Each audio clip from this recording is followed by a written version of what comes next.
அஸ்ஸலாமு அலைக்கும் வரஹ்மத்துல்லாஹி வபரகாத். அன்புக்கினிய சகோதர சகோதரிகளே, பிரமத அன்பர்களே, நண்பர்களே, இது நபிகளாரின் நற்போதனைகளில் பாகம் 19.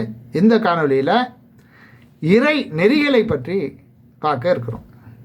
இறைவனுடைய நெறிகள் என்ன, அவனுடைய பண்புகள் என்ன என்பதை பற்றி விளங்காமலே, விளங்கியும் விளங்காமலும் நடிப்பது போலவே பல மனிதர்கள் தவறான செயல்களில் ஈடுபடுகிறார்கள். அதை பற்றி நினைவூட்டும் விதமாக, மனவேதனைக்குள்ளாக்கும் செய்தியை கேட்டும் உடனே தண்டித்து விடாமல் மிகவும் பொறுமை காப்பவர் அல்லாஹுவை விட வேறு யாரும் இல்லை.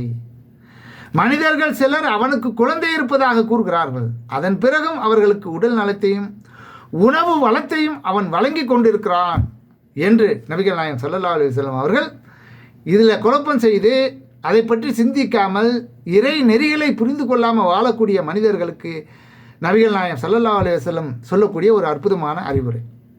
இதை அபு மூஸா ரலியல்லாஹு அன்ஹு அவர் அறிவிக்கிறார்கள். புகாரில் 7378வது ஹதீஸாக இடம்பெற்றது. இறைவனால் மன்னிக்க முடியாத பெரும் குற்றமாக கருதப்படுவது அவனுக்கு குழந்தை இருப்பதாக சொல்லப்படுவது தான்.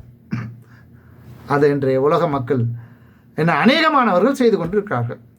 அவன் தனித்தவன், அவனுக்கு மனைவி இல்லை, அவனுக்கு குழந்தை இல்லை, அவன் யாராலும் பெறப்படவும் இல்லை என்பது இஸ்லாத்தின் இறைவனின் கொள்கை.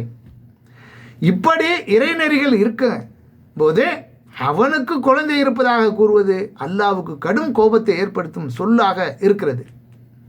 ஆனாலும் அல்லாஹ் இவ்வாறு சொல்பவர்களை இந்த உலகில் உடனடியாக தண்டிக்காமல் அவர்கள் திருந்துவதற்கு கால அவகாசத்தையும் தருகிறான். மனிதன் எவ்வளவு பெரிய குற்றத்தை செய்தாலும் மனம் திருந்தி மன்னிப்பு கேட்டால் அதை மன்னிக்கக்கூடியவனாக அந்த ரஹ்மான் அல்லாஹ் மன்னிப்பதற்கு தயாராக இருக்கிறான். இறைவனுக்கு குழந்தை இருப்பதாக ஒருவன் கூறினாலும் அவன் திருத்தி மன்னிப்பு கேட்டால் அல்லாஹ் அவனையும் மன்னிக்க தயாராக இருக்கிறான். மேலும் இந்த உலகில் எவ்வளவு பெரிய பாவ காரியத்தில் ஈடுபட்டவர்களுக்கு கூட உடல் ஆரோக்கியத்தையும் செல்வத்தையும் கொடுத்து பெருந்தன்மை உள்ளவனாகவும் பொறுமையாளனாகவும் அந்த அல்லாஹ் ரப்புல் ஆலமீன் திகழ்ந்து கொண்டிருக்கிறான் என்பதை பகுத்தறிவு உள்ள சிந்திக்கின்ற ஒவ்வொரு மனிதனுக்கும் ஒரு அற்புதமான ஒரு அறிவுரையை அல்லாஹ்வின் தூதர் ஸல்லல்லாஹு அலைஹி வஸல்லம் அவர்கள் வழங்கியிருக்கிறார்கள். உலகத்தில் உள்ள அனைத்தையும் படைத்து பரிபாலிக்கின்ற அல்லாஹ் ரப்புல் ஆலமீன் என்று இருக்க, அவனை விதவிதமாக கற்பனை செய்து சிலைகளாகவும் இன்னும் பல இவங்களுக்கு விருப்பமானவைகளை எல்லாம் மனதில் தோன்றியவற்றையெல்லாம் அவர்களுக்கு உருவத்தை கற்பித்து அவர்களிடம் வேண்டாத வேலைகளை செய்து கொண்டிருக்கக்கூடிய காரியங்களை நம்ம பார்க்குறோம். அவ்வளவையும் பொறுத்து கொண்டு அல்லாஹ் மன்னித்து கொண்டிருக்கிறான். அவ்வளவும் அவகாசம்தான்.